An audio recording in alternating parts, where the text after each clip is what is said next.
I, 28F, have always been close to my older sister Lisa, 32F. We grew up in a small town called Millbrook, where everyone knew each other's business. Our parents, John, 60M, and Mary, 58F, raised us to be honest and look out for each other.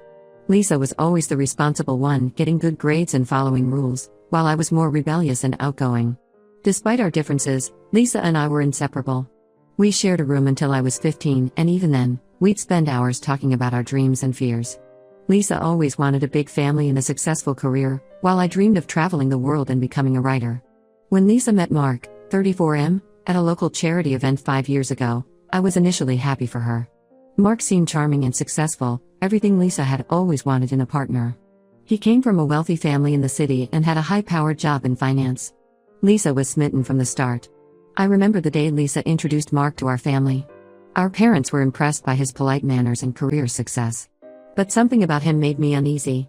Maybe it was the way his eyes lingered a bit too long on me, or how he seemed to talk down to Lisa when explaining his job. I brushed it off, thinking I was just being overprotective. As Lisa and Mark's relationship progressed, I noticed small changes in my sister. She started dressing differently, wearing more makeup, and seemed constantly worried about pleasing Mark. Once, I overheard Mark criticizing Lisa's choice of career as a high school teacher, saying she could do better if she really applied herself. I tried to voice my concerns to Lisa early on. We were having our weekly sister night, watching rom-coms and eating ice cream, when I brought it up. "Lisa, are you sure about Mark? He seems a bit controlling," I said carefully. Lisa's face fell, and she accused me of being jealous because I was single at the time. After that, I learned to keep my opinions to myself to avoid causing tension. Mark proposed to Lisa after just a year of dating. The wedding was a lavish affair, with Mark's family sparing no expense. I was the maid of honor, forcing a smile as I watched my sister say I do to a man I didn't trust. During my speech, I focused on Lisa's kindness and how much I loved her, carefully avoiding any mention of Mark. Over the next few years, I saw Lisa less and less. Mark always seemed to have a reason why they couldn't attend family gatherings or why Lisa was too busy to meet up. When we did get together, Lisa would talk about their fancy vacations or the expensive gifts Mark bought her, but she never quite seemed happy. About 6 months ago, Lisa and Mark invited me over for dinner at their upscale apartment. Lisa had to work late at school, grading papers for her students, so I arrived before her. Mark offered me a glass of wine while we waited, and that's when things took an uncomfortable turn. He started complimenting my appearance, saying things like, "You and Lisa look so alike, but you're the prettier sister, aren't you?" I tried to laugh it off, but then he stood too close to me, his hand brushing against my arm. I stepped away, making an excuse about needing to use the bathroom. When I came back, Mark acted like nothing had happened. Lisa arrived soon after, apologizing for being late. Throughout dinner, Mark was overly affectionate with Lisa, kissing her cheek and holding her hand. But he kept shooting me these knowing glances that made my skin crawl. After that night, I avoided being alone with Mark. I made excuses to skip family gatherings or only showed up when I knew Lisa would be there. This went on for months, and I could tell Lisa was getting hurt and confused by my distance. She'd call and leave voicemails asking if she'd done something wrong, but I couldn't bring myself to tell her the truth. Things came to a head last week at our parents' 35th anniversary party. The whole family was there, including our older brother Tim, 35M, and his wife and kids.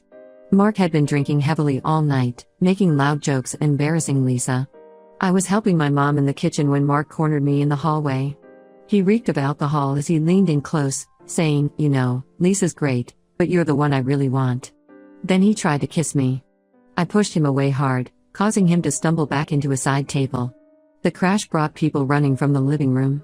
Lisa saw Mark straightening up and me backed against the wall. She demanded to know what was going on. In that moment, all the months of stress and guilt came pouring out. I told her everything, about the dinner, the comments, and now this attempted kiss. Lisa didn't believe me at first. She accused me of being jealous and trying to ruin her marriage. We got into a huge fight right there in the hallway, with her calling me a liar and me insisting I was telling the truth. Our parents tried to calm us down, but years of pent-up frustration were spilling out. In front of everyone, Lisa turned to Mark and asked if what I said was true. To my shock, he admitted it. He tried to downplay it, saying it was just harmless flirting and I was blowing things out of proportion. But Lisa was furious. She threw her glass of wine in his face and told him to get out. The party ended in chaos.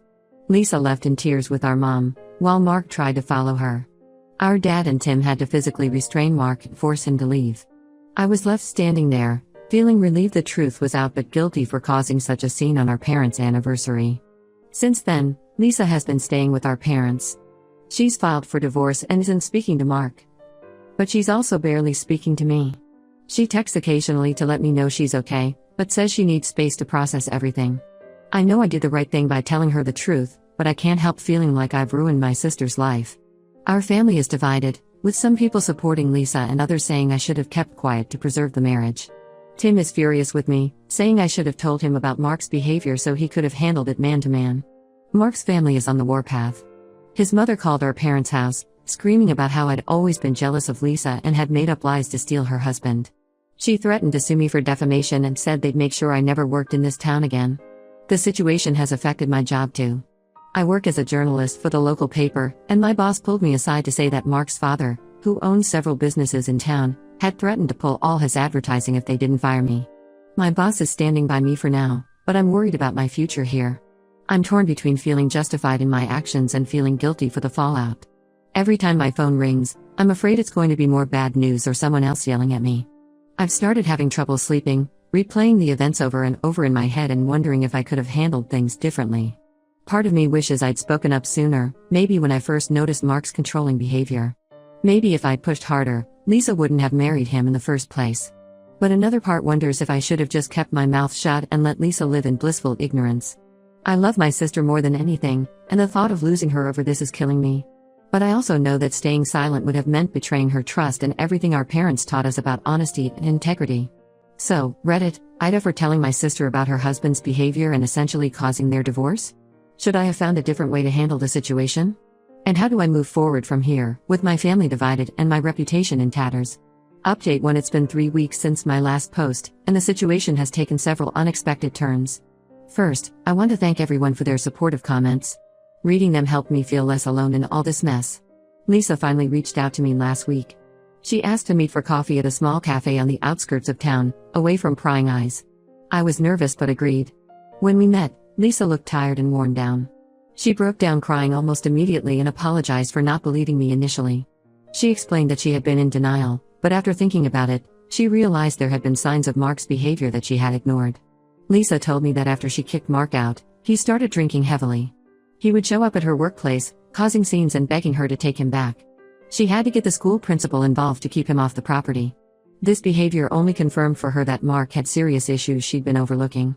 What Lisa told me next shocked me to my core. Apparently, about a week after the blow-up at our parents' anniversary party, Mark drunk dialed Lisa late one night. He thought he was leaving a voicemail and went on a long, rambling confession about various affairs he'd had throughout their marriage. The most devastating revelation was that he'd been sleeping with Lisa's best friend Sarah for over a year. Lisa played me part of the voicemail, and hearing Mark's slurred voice admitting to all his infidelities made me feel sick. Lisa was devastated but said this information helped her realize that Mark's behavior with me wasn't an isolated incident. She thanked me for having the courage to tell her the truth, saying I'd probably saved her from years more of betrayal. We spent hours at that cafe, crying and talking. Lisa shared more details about her marriage that she'd kept hidden. Mark had been controlling their finances, giving Lisa an allowance despite her having her own job. He'd isolated her from many of her friends, always finding excuses why they couldn't socialize. Lisa admitted she'd been unhappy for a long time but had convinced herself that's just how marriage was supposed to be. I felt guilty for not seeing how much Lisa had been struggling. I apologized for distancing myself instead of finding a way to talk to her sooner. We both agreed to work on being more open and honest with each other going forward. However, our reconciliation was short-lived. The very next day, I received a cease and desist letter from Mark's lawyer. He's threatening to sue me for defamation, claiming I made up the story about him hitting on me to break up his marriage.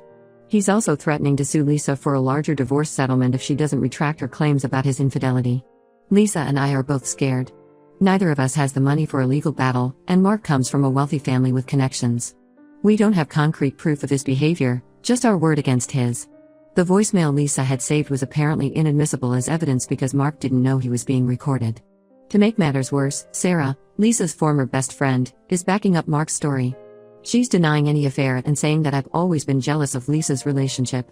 She's telling people that I manipulated Lisa into believing lies about Mark because I couldn't stand to see my sister happy. Some of our mutual friends are starting to believe them. I've received nasty messages on social media calling me a homewrecker and a liar. Someone even spray painted the word slut on my car. The local rumor mill is working overtime, with news stories about my supposed promiscuity popping up daily. The stress is taking a toll on my health. I've lost weight and am having trouble sleeping. My doctor prescribed anti-anxiety medication, but it makes me feel fuzzy and unfocused. I'm struggling to concentrate at work, and my boss has noticed. He's been supportive so far, but I'm worried about how long that will last if this situation continues to escalate. Lisa is urging me to retract my story to avoid legal trouble, saying we can't win against Mark's resources. She's scared of losing everything in the divorce and is considering going back to him just to make all of this go away. I'm horrified at the thought of her returning to that toxic relationship, but I also feel guilty for putting her in this position. I feel like I'm being punished for doing the right thing.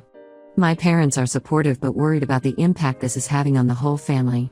Tim is still angry with me, saying I should have let him handle Mark instead of causing all this drama.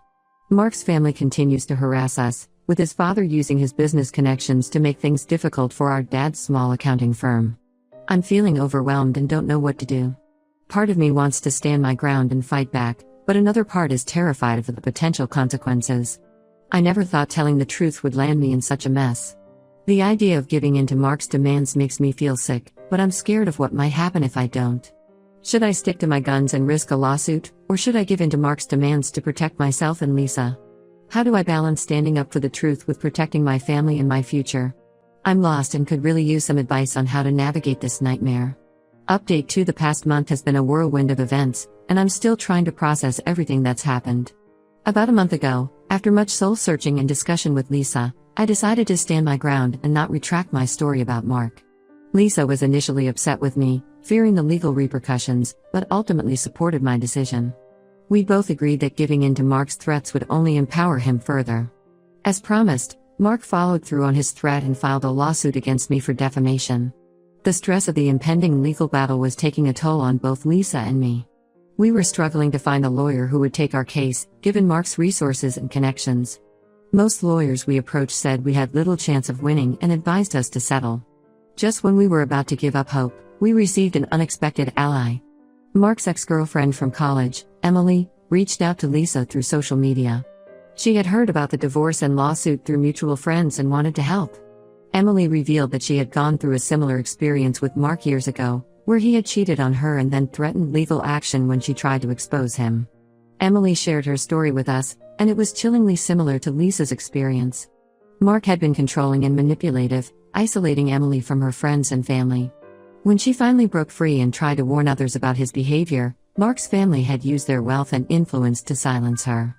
Emily had been too scared to fight back then, but she saw our situation as a chance to finally stand up to Mark. Emily introduced us to a lawyer friend of hers who specializes in cases like ours. The lawyer, Catherine, agreed to take our case pro bono, saying she had seen too many victims silenced by wealthy, abusive partners. Catherine was a firecracker of a woman, with years of experience taking on powerful opponents. For the first time in weeks, I felt a glimmer of hope. With Catherine's guidance, we started building our case. Emily provided a sworn statement about Mark's past behavior, and we put out a call on social media for any other women who may have had similar experiences with Mark. We were careful to word everything in a way that couldn't be construed as defamation, simply asking if anyone had information relevant to our case. The response was overwhelming. 5 other women came forward with stories of Mark's inappropriate behavior, ranging from workplace harassment to full-blown affairs.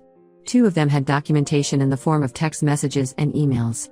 It turned out that Mark had a long history of preying on women in vulnerable positions, using his charm and family's influence to avoid consequences. Armed with this new evidence, Catherine filed a countersuit against Mark for emotional distress and legal intimidation. We also reported his behavior to his workplace's HR department, as some of the incidents had occurred with coworkers. The tables have turned, and now Mark is the one on the defensive. His lawyer has reached out about possibly settling out of court. Lisa's divorce proceedings have been put on hold pending the outcome of these legal battles. While I'm relieved that the truth is coming out, I'm also exhausted by this whole ordeal. The constant stress has taken a toll on my health and relationships. I've lost weight, my hair is falling out, and I've developed stress-induced eczema. I've had to take a leave of absence from work to deal with everything, which has put a strain on my finances. My relationship with Lisa has been strained as we navigate this legal minefield together. Some days we're a united front, other days we argue about how to proceed. Lisa is still processing the betrayal of her marriage and sometimes lashes out at me unfairly. I'm trying to be patient, but it's hard not to feel hurt when she questions my motives or actions. Our family is still divided. Our parents are supportive but worried about the toll this is taking on both of us. Tim has come around somewhat, apologizing for doubting me initially, but he's still uncomfortable with the public nature of the legal battle. Some extended family members still blame me for starting all this trouble by speaking up in the first place.